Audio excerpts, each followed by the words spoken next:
KaraokeBooks. Meditations. Marcus Aurelius. Translated by George Long. Audiobook. Book 7. 1. What is badness? It is that which thou hast often seen. And on the occasion of everything which happens keep this in mind, that it is that which thou hast often seen. Everywhere up and down thou wilt find the same things, with which the old histories are filled, those of the Middle Ages and those of our own day, with which cities and houses are filled now. There is nothing new. All things are both familiar and short-lived. 2. How can our principles become dead, unless the impressions, thoughts, which correspond to them are extinguished? But it is in thy power continuously to fan these thoughts into a flame. I can have that opinion about anything which I ought to have. If I can, why am I disturbed? The things which are external to my mind have no relation at all to my mind. Let this be the state of thy affects, and thou standest erect. To recover thy life is in thy power. Look at things again as thou didst use to look at them, for in this consists the recovery of thy life. 3. The idle business of show, plays on the stage, flocks of sheep, herds, exercises with spears, a bone cast to little dogs, a bit of bread into fish ponds, laborings of ants and burden carrying, runnings about of frightened little mice, puppets pulled by strings, all alike. It is thy duty then in the midst of such things to show good humor and not a proud air. To understand, however, that every man is worth just so much as the things are worth about which he busies himself. 4. In discourse thou must attend to what is said, and in every movement thou must observe what is doing. And in the one thou shouldst see immediately to what end it refers, but in the other watch carefully what is the thing signified. 5. Is my understanding sufficient for this or not? If it is sufficient, I use it for the work as an instrument given by the universal nature. But if it is not sufficient, then either I retire from the work and give way to him who is able to do it better, unless there be some reason why I ought not to do so, or I do it as well as I can, taking to help me the man who with the aid of my ruling principle can do what is now fit and useful for the general good. For whatsoever either by myself or with another I can do, ought to be directed to this only, to that which is useful and well suited to society. 6. How many after being celebrated by fame have been given up to oblivion, and how many who have celebrated the fame of others have long been dead? 7. Be not ashamed to be helped, for it is thy business to do thy duty like a soldier in the assault on a town. How then, if being lame thou canst not mount up on the battlements alone, but with the help of another it is possible? 8. Let not future things disturb thee, for thou wilt come to them, if it shall be necessary, having with thee the same reason which now thou used for present things. 9. All things are implicated with one another, and the bond is holy, and there is hardly anything unconnected with any other thing. For things have been coordinated, and they combine to form the same universe, order. For there is one universe made up of all things, and one God who pervades all things, and one substance, and one law, one common reason in all intelligent animals, and one truth.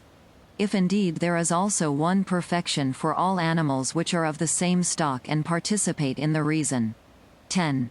Everything material soon disappears in the substance of the whole, and everything formal, causal, is very soon taken back into the universal reason, and the memory of everything is very soon overwhelmed in time. 11. To the rational animal the same act is according to nature and according to reason. 12. Be thou erect, or be made erect. 13. Just as it is with the members in those bodies which are united in one, so it is with rational beings which exist separate, for they have been constituted for one cooperation. And the perception of this will be more apparent to thee if thou often sayest to thyself that I am a member mellows f the system of rational beings.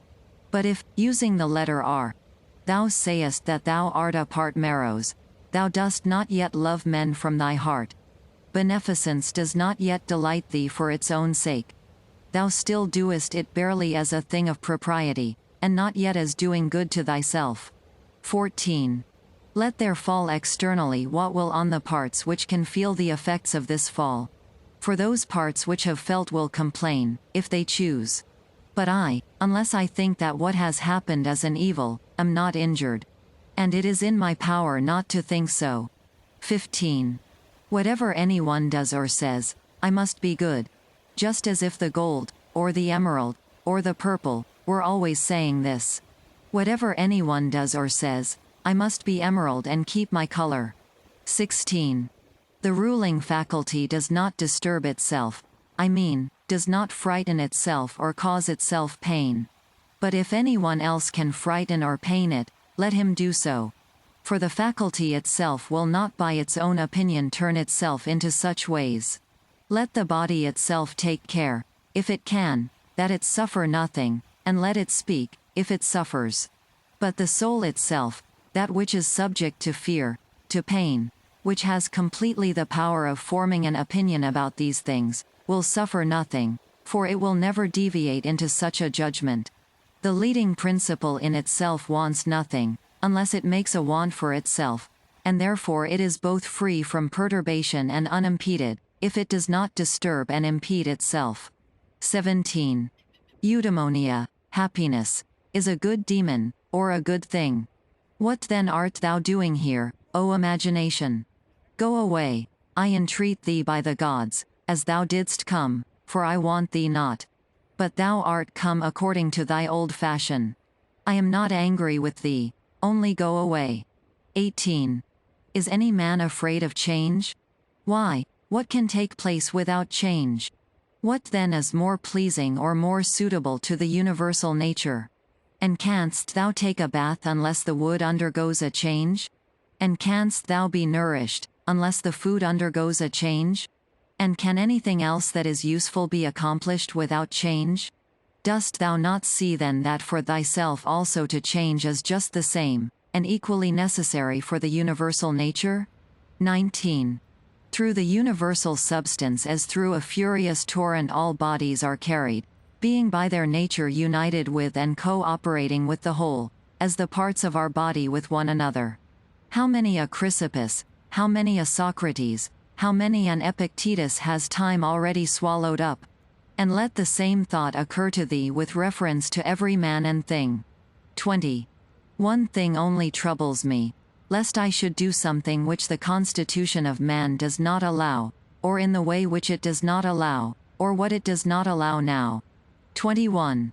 Near is thy forgetfulness of all things, and near the forgetfulness of thee by all. 22. It is peculiar to man to love even those who do wrong. And this happens, if when they do wrong it occurs to thee that they are kinsmen, and that they do wrong through ignorance and unintentionally, and that soon both of you will die, and above all, that the wrong-doer has done thee no harm, for he has not made thy ruling faculty worse than it was before. 23. The universal nature out of the universal substance, as if it were wax, now molds a horse, and when it has broken this up, it uses the material for a tree, then for a man, then for something else, and each of these things subsists for a very short time. But it is no hardship for the vessel to be broken up, just as there was none in its being fastened together. 24. A scowling look is altogether unnatural. When it is often assumed, the result is that all comeliness dies away, and at last is so completely extinguished that it cannot be again lighted up at all. Try to conclude from this very fact that it is contrary to reason.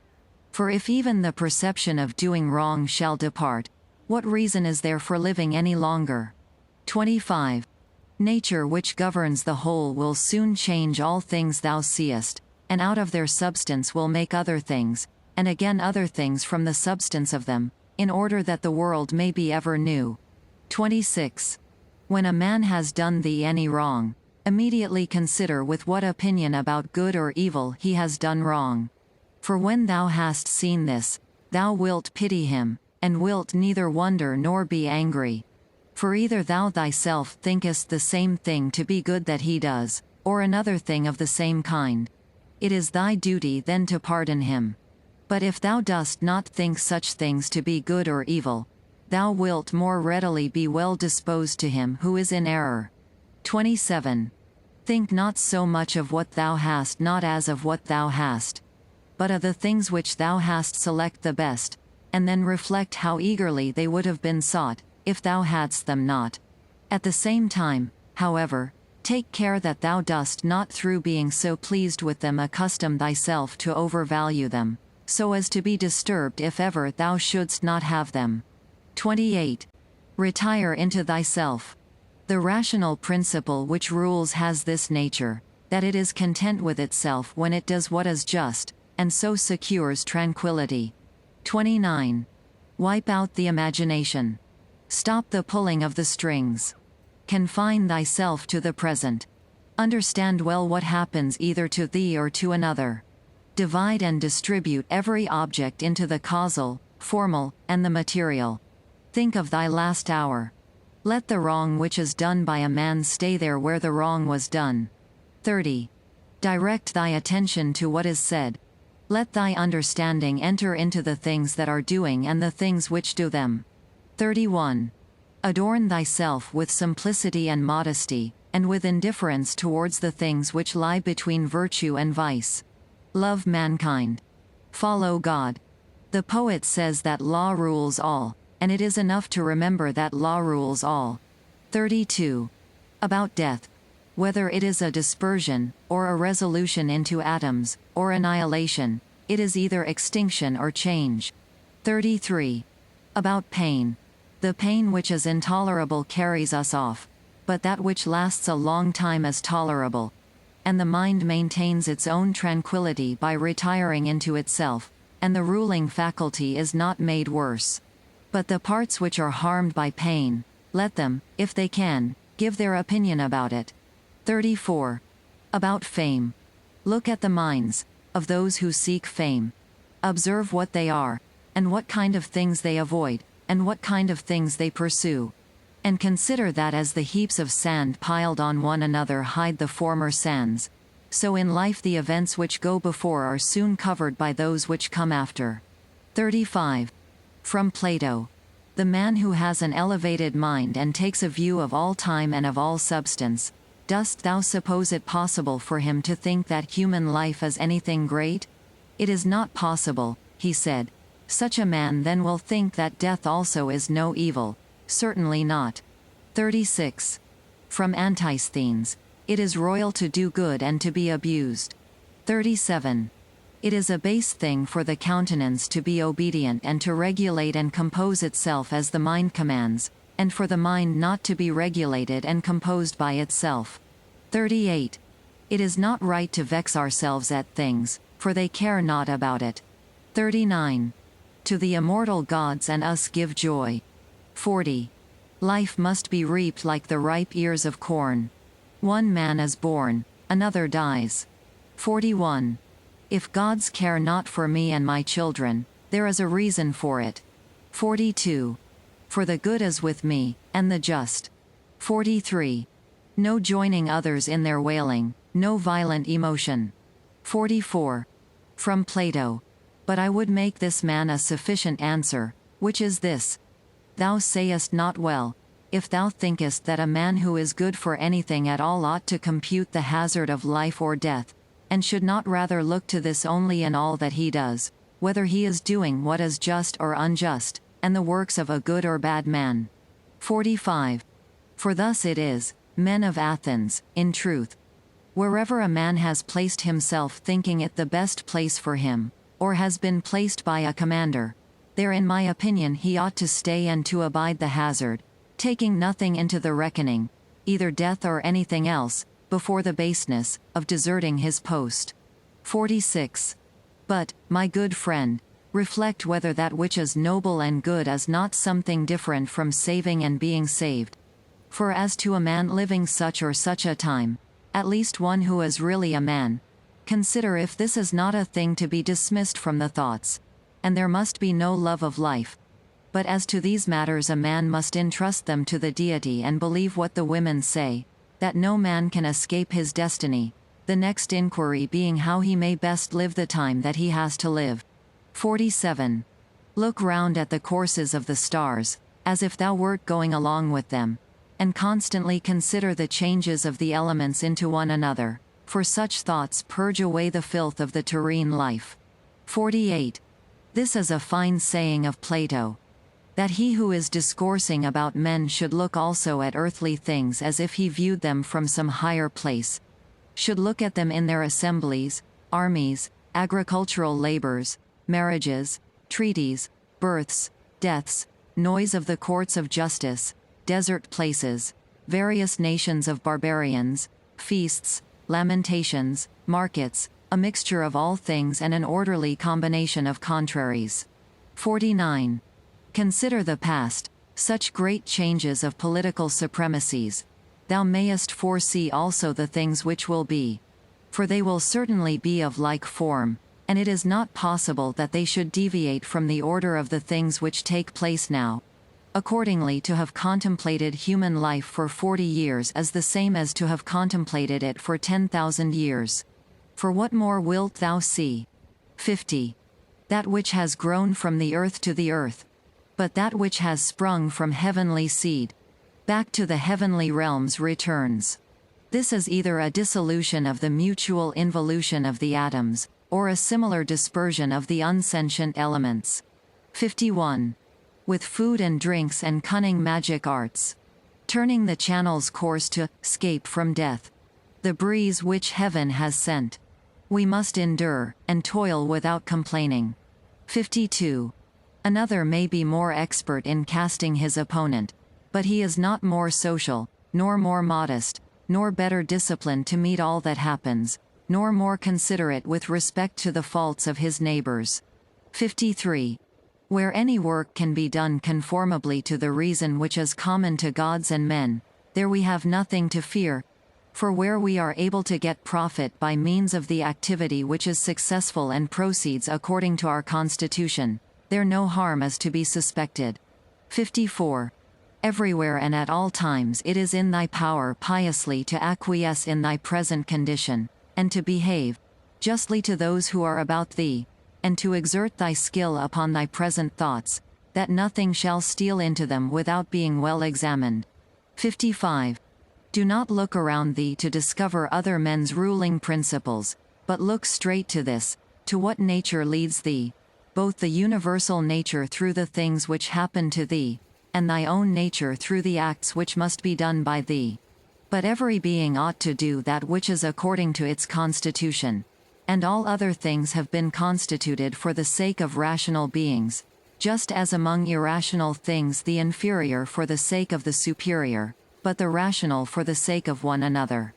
The prime principle then in man's constitution is the social, and the second is not to yield to the persuasions of the body, for it is the peculiar office of the rational and intelligent motion to circumscribe itself, and never to be overpowered either by the motion of the senses or of the appetites, for both are animal.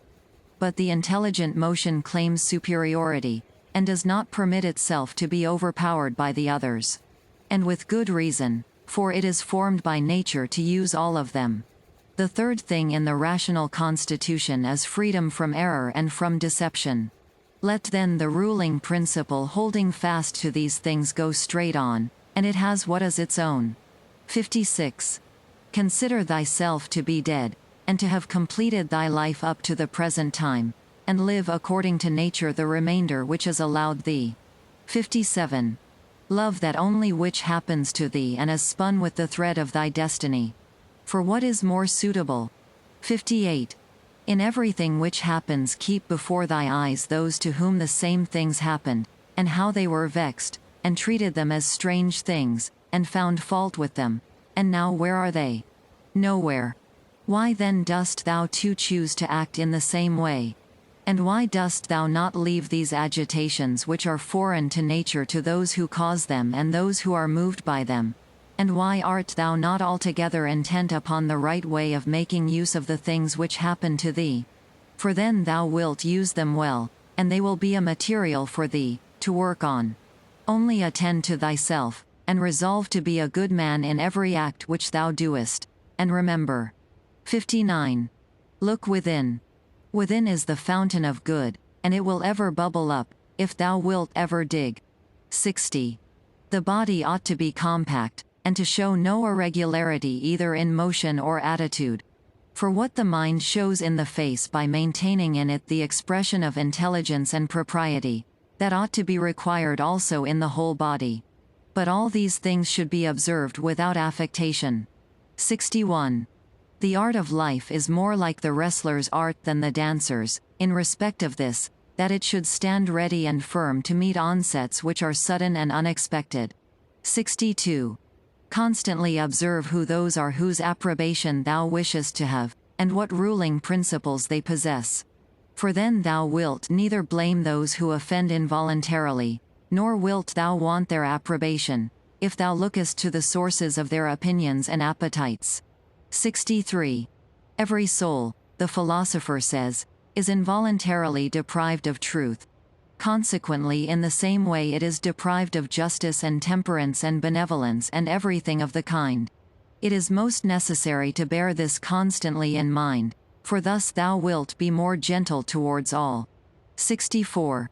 In every pain let this thought be present, that there is no dishonor in it, nor does it make the governing intelligence worse, for it does not damage the intelligence either so far as the intelligence is rational or so far as it is social. Indeed, in the case of most pains let this remark of Epicurus aid thee, that pain is neither intolerable nor everlasting, if thou bearest in mind that it has its limits, and if thou addest nothing to it in imagination. And remember this too, that we do not perceive that many things which are disagreeable to us are the same as pain, such as excessive drowsiness, and the being scorched by heat, and the having no appetite. When then thou art discontented about any of these things, say to thyself that thou art yielding to pain. 65. Take care not to feel towards the inhuman as they feel towards men. 66.